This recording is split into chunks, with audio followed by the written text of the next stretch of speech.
Hello, good evening. আজকে বাংলায় বলছি। এটি বিশেষ কোয়ারি যেটা অনেক স্টুডেন্টস করে, স্টুডেন্টস ফ্রম এনি ব্যাকগ্রাউন্ড। সেটা ল হতে হবে এর কোনো মানে নেই। মানে students can be from arts background, science background, commerce background, or any subject background. তো সেটা হলো কন্টেন্ট রাইটিং।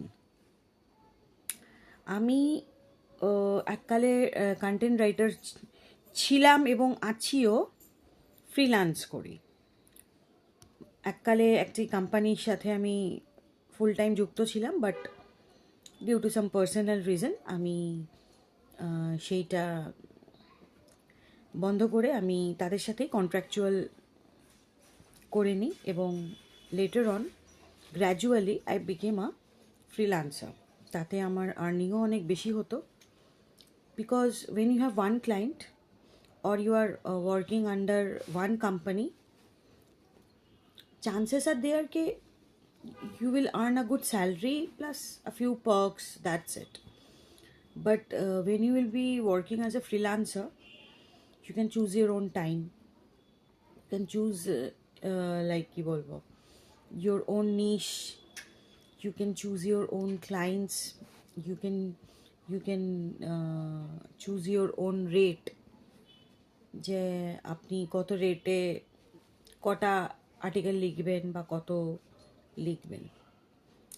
সেটা হলো কন্টেন্ট রাইটিং, ফ্রিল্যান্সিং করার একটা মজা। তো আমি বেশ কিছু বছর ফ্রিল্যান্সিংই করেছি। এটা কোনো পার্টিকুলার এমপ্লয়ের থাকে না বা কোনো আলাদা অফিসে যেতে হয় না।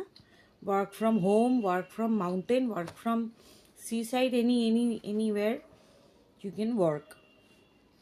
আপনার শুধু একটা ল্যাপটপ উইথ ইন্টারনেট কানেকশন লাগবে। কারো কাছে যদি ট্যাব থাকে এবং কমফোর্টেবল হয় ট্যাবে কাজ করতে, you are good to go. এটাই দরকার লাগে কন্টেন্ট রাইটিংয়ের জন্য। আর যেটা প্রধান জিনিস দরকার লাগে কন্টেন্ট রাইটিংয়ের, সেটা হলো a knack for writing. Of course, when the name is only content writing, you have to have a knack and passion for writing. মানে আপনার ভালো লাগে না আপনি কন্টেন্ট রাইটিং করছেন, it's very absurd and awkward. Just for earning money আপনি content writer হয়ে গেছেন, but you don't like writing, এটা খুব অ্যাবসার্ড। অনেক সময় এরকম হয় যে ক্লায়েন্টের এমার্জেন্সি দরকার এবং কন্টেন্ট অনেকটা লিখতে হবে, you just can't take help of AI and copy and paste. তো অবশ্য এআই তো হালে ফিলে হয়েছে, আমি কন্টেন্ট রাইটিং অনেক বছর ধরে করে আসছি। Due to my legal practice আমি এখন কমিয়ে দিয়েছি ফ্রিল্যান্সিং কাজ করা, খুব সামান্য করি। কিন্তু তাও আমার থেকে ছোটরা যখন আমাকে জিজ্ঞেস করে যে কীভাবে দিদি তুমি শুরু করেছিলে, বা কী সুন্দর তুমি তোমার পুরো ফ্যামিলিটা তুমি একাই রান করছো, তো আমরাও এরকম ইন্ডিপেন্ডেন্ট হতে চাই, আমরাও 9 to 5 জব পছন্দ করি না, পড়াশোনা করতে চাই, পাশে কিছু ইনকাম হলে ভালো হয়। বিশেষ করে স্টুডেন্টসরা যারা হায়ার স্টাডিজ করছে বা গ্র্যাজুয়েশন করছে, তাদের খুব কোয়ারিজ থাকে। এই স্টেজটা আমিও পেরিয়ে এসেছি, সো আই ক্যান সে যে কি হতে পারে। সবার আর্থিক মানে ক্ষমতা খুব ভালো হতে নাও পারে, তো তারা নিজেরটা নিজে ইনকাম করে নিতে পারে। And it's a very noble profession, you have to write for others. সৎ পথে ইনকাম, তাছাড়া এরকম কোনো ক্রাইটেরিয়াতেও পড়বে না যে আপনি জব করছেন ফুল টাইম। তো ফ্রিল্যান্সিং করাটা, you are always welcome to work as a freelancer. আপনার ফ্রি টাইমে আপনি এটা করতে পারেন, but you have to be consistent, dedicated and disciplined. আর কাজ আপনি আস্তে আস্তে প্র্যাকটিস করতে করতেই শিখে যাবেন। এরকম না যে your first work will be like gold, এটা নাও হতে পারে। বা আপনার যদি খুব ভালো লেখার হাত হয়, আপনি খুব ভালোও লিখতে পারেন। এরকম কোনো মানেই হয় না যে একদম প্রথমেই আপনি একদম এমন কন্টেন্ট লিখে ফেললেন যে একদম মানে বিশাল ফেমাস হয়ে গেল সেই কন্টেন্ট, নাও হতে পারে, it's okay, it's absolutely all right, এবং এটাই হয় in general. As practice makes a man perfect, practice করতে করতে আস্তে আস্তে হয়ে যায়। আর তারপরে আপনি যে পুরোটাই আপনার মতে লিখতে পারবেন এটার কোনো মানে নেই, বিকজ ক্লায়েন্ট যেটা আপনাকে লিখতে বলবে, when you are opt for earning money through freelancing as a content writer, client যেটা আপনাকে লিখতে বলবে সেটাই আপনাকে লিখতে হবে। ক্লায়েন্ট যদি আপনাকে ফ্যাশন রিলেটেড কন্টেন্ট লিখতে দেয়, ওরা কিওয়ার্ডস দিয়ে দেবে, এবং মানে কি বলবো, মানে কতটা ওয়ার্ডের মধ্যে আপনি শেষ করবেন, কী কী কিওয়ার্ডস দেবেন, কতবার কিওয়ার্ডসগুলো আপনি দেবেন, এগুলো যদি ফ্রেশার হয় তাদেরকে ক্লায়েন্টসরা বলে দেয়। আর যারা প্রো হয়ে যায়, প্রফিশিয়েন্ট হয়ে যায়, তাদের আর ক্লায়েন্টের গাইডেন্স অতটা দরকার লাগে না।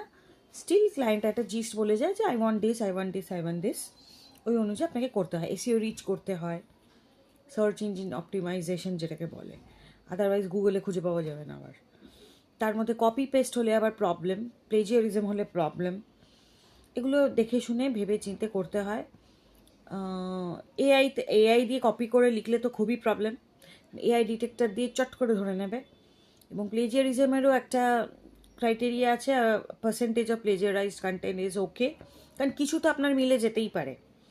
মানে আমি যদি বলি my name is R D Bose, তো সেটা তো দুনিয়াতে আরও 20টা লোকের হতে পারে, সেও বলতে পারে my name is R D Bose, আমি তো আমার নামটা চেঞ্জ করে দিতে পারি না। এইটুকুনি ঠিক আছে, কিন্তু তারপরে যদি আমি হুবহু যদি একদম সেম সেম বলে যাই ফর এক্সাম্পল, তো ওটা ফুললি কপি পেস্ট হয়ে গেল, তাহলে আর আপনাকে রাখার কোনো মানে হয় না। ক্লায়েন্ট নিজেই অন্য কোনো ওয়েবসাইট থেকে কপি করে নিজেরটা লিখে নিতে পারবে। এই কারণে কপি পেস্ট আর্টিকেলস বা কপি পেস্ট আপনার কপি রাইটিং বা সামথিং লাইক দ্যাট, ওগুলো অ্যালাউড নয়। এবং গুগল আপনাকে ওটা ওটা রেস্ট্রিক্টও করে দেবে, ওটা নেবেই না, অ্যাকসেপ্টই করবে না, কারণ ও ধরে বলে দেবে যে ওটা কপি করা অন্য ওয়েবসাইট থেকে। এবং কোথায় কোথায় সোর্সগুলো, সেগুলো you will get to know. So original হতে হয় content, content is everywhere by the way, কারণ সব কিছুই কন্টেন্ট। আমরা সিনেমায় যেটা ডায়লগ দেখছি, স্ক্রিপ্ট দেখছি, ওটাও কন্টেন্ট। আমরা অ্যামাজন খুলি একটা কিছু দেখছি, ধরুন সাপোজ আ ড্রেস, ওরা ওরা হোয়াট টু সে, ওরা ক্যামেরা, ওরা ফোন, যে যে লেখাগুলো দেখি পাশে, that's also content only.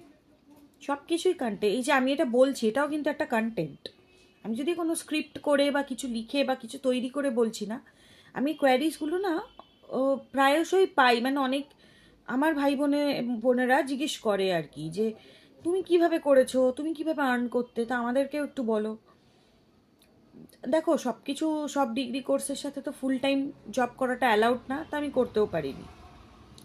Freelancing করাটা obviously allowed, freelancing you can do part time, যেটা স্টুডেন্টরা বলে। এবং আমার ছোটোবেলা থেকে যেহেতু ফিনান্সিয়াল কন্ডিশন খুব একটা ভালো না, তো আমি নিজেই ফ্রিল্যান্সিং করে করে আমি ইনকাম করেছি, এবং খুব ভালো ইনকাম করেছি মোটামুটি। এবং দেখতে হবে যে সেটা আবার ফুল টাইম যেন না হয়ে যায়, পার্ট টাইম যতটা পেরেছি করেছি। পরীক্ষার সময় আমি করতাম না, এরকমভাবে আমি ইনকাম করেছি মোটামুটি। এবং that's a good amount, decent amount actually, যাতে আমার খাওয়া পড়ার বিল বা মেডিসিন বা আমার ফ্যামিলি এল্ডারলি মেম্বার্স যারা আছে, আর আমার রেস্কিউড অ্যানিমালস যারা আছে, ওরা আমার বেবিস হয়, তো ওদের ওদের চিকিৎসা, ওদের খাবার, এগুলো আমি করে নিতে পেরেছি সিঙ্গেল হ্যান্ডেডলি। আর আপনারাও পারবেন, তাতে কোনো সমস্যা নেই। তো নিজের পড়াশোনাটা আগে, ওটাকে প্রপার ধ্যান রেখে তারপরে আপনারা কন্টেন্ট রাইটিং করুন বা অন্য কন্টেন্ট ক্রিয়েশন করুন বা অন্য কিছু করুন, সেটা কোনো অসুবিধা নেই। আর এরপরে আস্তে আস্তে আমি ভাবছি যে কন্টেন্ট রাইটিং নিয়ে একটু একটু করে বলা শুরু করব, কারণ যেহেতু এনকোয়ারি পাই, এবং এনকোয়ারি হলো আমি 10টা বাচ্চার থেকে পেলাম, তো 10টা বাচ্চা কেন জানবে, আর বিশেষ করে বাংলায় অনেকেই বিষয়গুলো জানে না। তো তো আমি যদি একটু একটু করে বলতে পারি, আমি অতটাও ভিডিও কন্টেন্ট ক্রিয়েশনে অতটা পটু নই, কারণ আমি লিখে বললে হয়তো আমার বেশি সুবিধা হবে, কিন্তু লিখে আমি এরকম করে হয়তো কাগজ দেখালে খুব জিনিসটা খুব হাস্যকর হবে। তাই আমি বলার চেষ্টা করছি আমার ফোন ক্যামেরাটা অন করে। একটু বাজেই হচ্ছে, কিছু মনে করবেন না, কিন্তু I will try my level best and beyond, যে আমি আস্তে আস্তে একটু একটু করে কন্টেন্ট ক্রিয়েশনের ওপরে বলবো, সাথে আমার যে এক্সপার্টিস আমি সেটার ওপরেও একটু একটু বলবো, যাতে করে ভারতবর্ষের মতো দেশে বেশ কিছু ছেলে মেয়ে নিজে করে, নিজেরটা জোগাড় করে এবং ফ্যামিলিকেও দেখতে, যার বিশেষ করে অসুস্থ বাবা মা আছে লাইক মাইন, তাদের ওষুধ চিকিৎসার খরচাটা তুলে নিতে পারে without begging from others, without doing any gross, any unethical job, and with dignity আর সততা অনেস্টির সাথে। and content creation or content writing is one of them. খুব ভালো কাজ। আমি লেখাটার ওপরে বেশি বলবো, কারণ ওটাই আমি করতাম। আমি ভিডিও ক্রিয়েশন খুব একটা করিনি, আমি পারিও না সেরকমভাবে বলতে। তো খুব ভালো কাজ। আস্তে আস্তে কোথা থেকে ক্লায়েন্ট পাওয়া যাবে, কিভাবে কি করবে, একটু সময় লাগবে, একদিনে হবে না আশা করি। I can guide. সো